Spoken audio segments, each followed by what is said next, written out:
Hello students, welcome to my channel. आज हम class 8 का जो चैप्टर फ्रिक्शन है वो पढ़ेंगे और इसमें हम ये वाला टॉपिक पढ़ेंगे 9.2 फैक्टर्स अफेक्टिंग फ्रिक्शन। तो इससे पहले हमने पढ़ा था कि फोर्स ऑफ फ्रिक्शन क्या होता है और वो किसी भी ऑब्जेक्ट के मोशन को अपोज करता है और अप्लाइड फोर्स के अपोजिट डायरेक्शन में लगता है और जो दो सरफेसेज होते हैं उनके बीच में फोर्स ऑफ फ्रिक्शन लगता है। अब हम इस वाली वीडियो में हम ये पढ़ेंगे कि कौन कौन से ऐसे फैक्टर्स हैं जो फोर्स ऑफ फ्रिक्शन को अफेक्ट करते हैं, फोर्स ऑफ फ्रिक्शन पर प्रभाव डालते हैं। कौन से ऐसे फैक्टर्स हैं जिनसे फोर्स ऑफ फ्रिक्शन चेंज हो जाता है, कम या ज़्यादा होता है, मतलब फोर्स ऑफ फ्रिक्शन कब कम लगता है, कब ज़्यादा लगता है। ये सभी फैक्टर्स हम इस वाली वीडियो में पढ़ेंगे। तो चलिए शुरू करते हैं। Factors affecting friction. तो देखिए, एक फैक्टर जो होता है वो होता है स्मूथनेस। किसी भी सरफेस की जो स्मूथनेस होती है वो फोर्स ऑफ फ्रिक्शन को पूरी तरह से अफेक्ट करती है। अगर कोई भी सरफेस चिकनी है, स्मूथ है, तो उस पर फोर्स ऑफ फ्रिक्शन कम लगता है। अगर स्मूथनेस ज़्यादा है तो फोर्स ऑफ फ्रिक्शन कम लगेगा। जितनी चिकनी जगह होगी, जितनी स्मूथ होगी जगह, उस पर अगर कोई भी ऑब्जेक्ट चलता है या कोई भी ऑब्जेक्ट लुढ़कता है तो उसमें फोर्स ऑफ फ्रिक्शन कम लगता है। तो ये ध्यान रखना, अगर रफ जगह होगी तो उसमें फोर्स ऑफ फ्रिक्शन ज़्यादा लगेगा और अगर स्मूथ होगी जगह तो उसमें फोर्स ऑफ फ्रिक्शन कम लगेगा। तो यहाँ पर देखिए, इसके लिए ये एक्टिविटी करते हैं कि एक ईंट है, इस पर एक स्ट्रिंग बांध लेंगे यहाँ पर और ये ले लेंगे हम स्प्रिंग बैलेंस और इसको एक रफ सरफेस पर रखकर खींच कर देखेंगे इस ईंट को। रफ सरफेस पर फोर्स जो होगा वो ज़्यादा लगाना पड़ेगा इसको खींचने के लिए। यहाँ पर ये सरफेस अगर रफ है, रफ सरफेस है, तो फोर्स ज़्यादा लगाना पड़ेगा क्योंकि जो फोर्स ऑफ फ्रिक्शन ना वो इसको अपोज करता है। इसको हम इस तरफ खींचते हैं, देखिए यहाँ से, यहाँ पर एक ईंट ले ली हमने और ये ले लिया रफ सरफेस।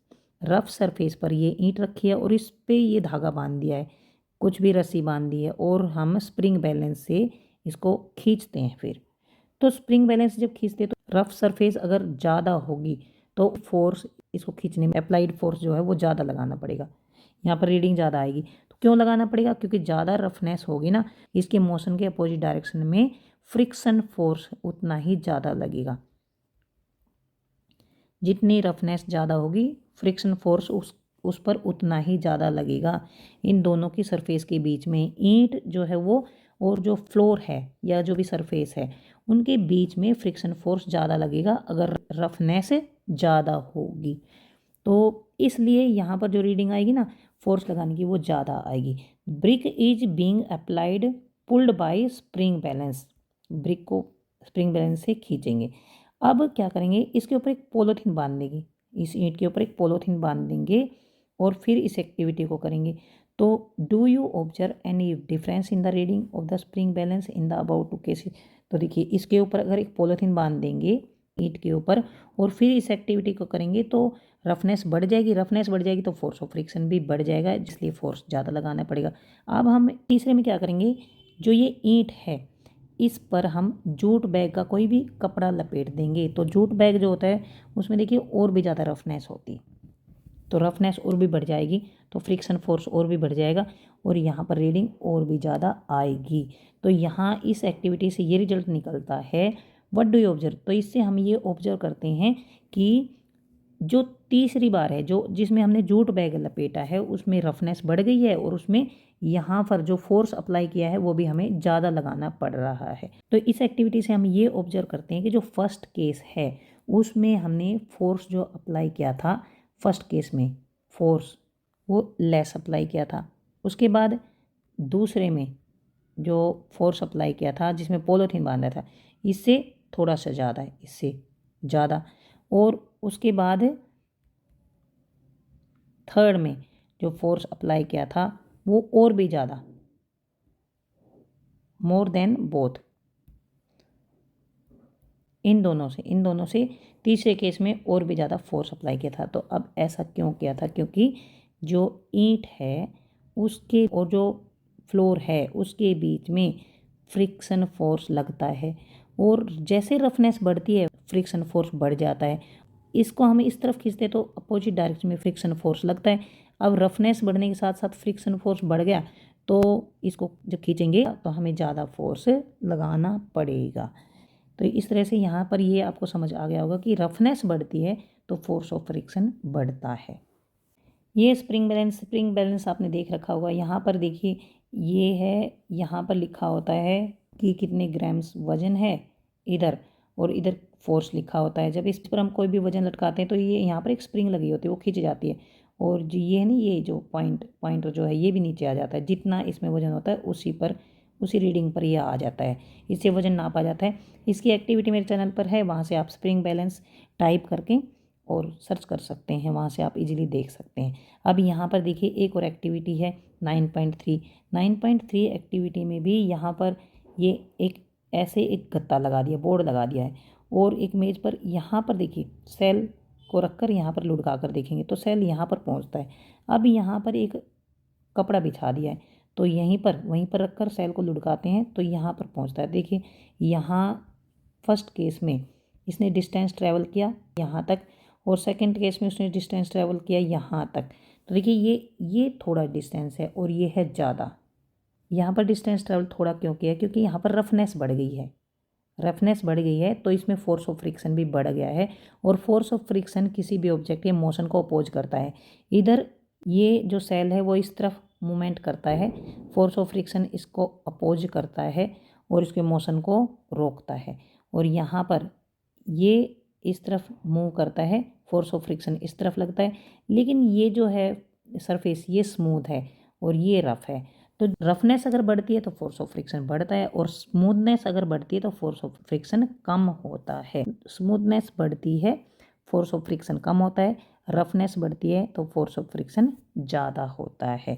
इसलिए यहाँ पर ये जो सेल है इसने ज़्यादा डिस्टेंस ट्रैवल किया है लेकिन यहाँ पर कम किया है। Does the distance covered depend on the nature of the surface on which the cell moves? क्या जो डिस्टेंस ट्रैवल किया है वो इस सरफेस के नेचर पर डिपेंड करता है? हाँ, डिपेंड करता है। अगर ये रफ है तो ज़्यादा डिस्टेंस ट्रैवल नहीं करेगा, अगर स्मूथ है तो ज़्यादा डिस्टेंस ट्रैवल करता। Could the smoothness of the surface of the cell also affect the distance travelled by it? हाँ, अगर स्मूथनेस ज़्यादा है तो डिस्टेंस ज़्यादा ट्रैवल किया, और स्मूथनेस कम है तो डिस्टेंस कम ट्रैवल किया। तो यहाँ पर देखिए, यहाँ पर स्मूथनेस कम है, डिस्टेंस कम ट्रैवल किया है, यहाँ पर स्मूथनेस ज़्यादा है तो डिस्टेंस ज़्यादा ट्रैवल किया है। I shall try the activity by wrapping piece of the sandpaper around the cell. Cell के चारों तरफ अगर सैंड पेपर लपेट देंगे तब इस एक्टिविटी को ट्राई करेंगे तो ये ज़्यादा डिस्टेंस ट्रैवल नहीं कर पाएगी, क्योंकि जो सैंड पेपर होता है उससे सेल की सरफेस की रफनेस बढ़ जाएगी और ये ज़्यादा दूर तक नहीं जा पाएगा, इतनी सी दूर तक जाएगा बस। क्योंकि रफनेस जब बढ़ेगी तो फ्रिक्शन फोर्स भी बढ़ेगा और डिस्टेंस ज़्यादा ट्रैवल नहीं कर पाएगा ये। Friction is caused by the irregularity on the two surfaces in contact. अब ये फ्रिक्शन लगता क्यों है? कहाँ से आ जाता है ये फ्रिक्शन? क्यों लगता है किन्हीं भी सरफेस के बीच में फ्रिक्शन क्यों लगता है? Friction is caused by irregularities on the two surfaces in contact. दो सरफेसेज होते हैं आपस में कॉन्टैक्ट में होते हैं तो उनके बीच में जो इरेगुलरिटी होती है उसके कारण फ्रिक्शन फोर्स लगता है। Even those surfaces which appear very smooth have large number of minute irregularities on them. बहुत जो सरफेसेज हमें बहुत स्मूथ भी लग रही हैं उनके बीच में भी इरेगुलरिटीज होती हैं।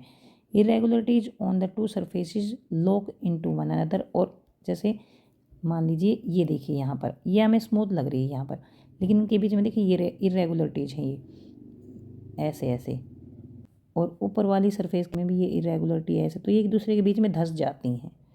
Irregularities on the two surfaces lock into the another. When we attempt to move any surface, we have to apply force to overcome interlocking। तो जब हमें किसी भी सरफेस को दूसरे के ऊपर मूव करना होता है तो ये इरेगुलरिटीज़ जो हैं इनको ओवरकम करना होता है, इनको पार करना होता है, लेकिन ये इरेगुलरिटीज़ एक दूसरे के अंदर धंस जाती हैं तो इसलिए फोर्स ऑफ फ्रिक्शन बढ़ जाता है, इसलिए फोर्स ऑफ फ्रिक्शन लगता है। On rough surfaces there are larger number of irregularities. जब सरफेस रफ रहती है तो उसमें जो इरेगुलरिटीज़ होती हैं वो ज़्यादा होती हैं, और इरेगुलरिटी ज़्यादा होने के कारण ये जो इरेगुलरिटीज़ हैं एक दूसरे में धंस जाती हैं और फिर फ्रिक्शन ऑफ फोर्स लगता है। So the force of friction is greater if the rough surface is involve. इसीलिए फोर्स ऑफ फ्रिक्शन ज़्यादा होता है, मतलब इसको धक्का लगाएंगे तो हमें ज़्यादा फोर्स लगाना पड़ेगा। और ये आपस में धंस गई है, इसलिए फोर्स ऑफ फ्रिक्शन बढ़ गया है। इसलिए जब रफनेस बढ़ती है तो फोर्स ऑफ फ्रिक्शन भी बढ़ता है। और ये एक दूसरे के अंदर अगर धंस जाती हैं तो फिर इनको निकालने के लिए ज़्यादा फोर्स लगाना पड़ेगा। और ये एक दूसरे के अंदर धंस गई है, इसका मतलब फोर्स ऑफ फ्रिक्शन बढ़ जाता है। तो जब रफनेस बढ़ती है तो फोर्स ऑफ फ्रिक्शन भी बढ़ जाता है। We see that the friction is caused by the interlocking of irregularities in the two surfaces. It is obvious that force of friction will increase if the two surfaces are pressed harder. और irregularities के कारण तो force of friction बढ़ता है, लेकिन अगर दोनों surfaces को एक दूसरे की तरफ ज़्यादा प्रेस किया जाता है, एक दूसरे के ऊपर ज़्यादा प्रेस किया जाता है, तब भी फोर्स ऑफ फ्रिक्शन बढ़ता है। If the two surfaces are pressed harder, देखिए जैसे ये इरेगुलरिटीज़ हैं दो सरफेसेस में, दूसरे सरफेस में ये इरेगुलरिटी है। तो जब इनको आपस में एक दूसरे के ऊपर प्रेस किया जाता है तो ये जो इरेगुलरिटीज़ जो हैं ये एक दूसरे में ज़्यादा धंस जाती हैं। तो जब भी किसी भी दो सरफेसेस को आपस में प्रेस किया जाता है तो इरेगुलरिटीज एक दूसरे के अंदर धंस जाती है, जिससे फोर्स ऑफ फ्रिक्शन बढ़ जाता है। You can experience it by dragging a mat when nobody is sitting on it, when a person is sitting on it. तो जब किसी मैट को हम खींचते हैं, उस खाली मैट को खींचते हैं तो आसानी से खींच लेते हैं, और अगर उसके ऊपर कोई आदमी बैठा हो तब उसको खींचते हैं तो हमें बहुत ज़्यादा फोर्स लगाना पड़ता है, क्योंकि दो सरफेसेस को आपस में प्रेस करने से उसमें फोर्स ऑफ फ्रिक्शन बढ़ जाता है। और इसलिए हमें फोर्स ऑफ फ्रिक्शन को ओवरकम करने के लिए ज़्यादा फोर्स लगाना पड़ता है। Recall your experience when last time you moved a heavy box from one place to another. और इसी तरह जब ज़्यादा भारी सामान को अगर हम धक्का मारते हैं, ज़्यादा भारी सामान है जो उसकी जो इरेगुलरिटी जो फ्लोर है उसकी इरेगुलरिटी में धंस जाता है, और प्रेस करने से और भी ज़्यादा अच्छे से धंस जाता है, तो इसलिए फोर्स ऑफ फ्रिक्शन बढ़ जाता है।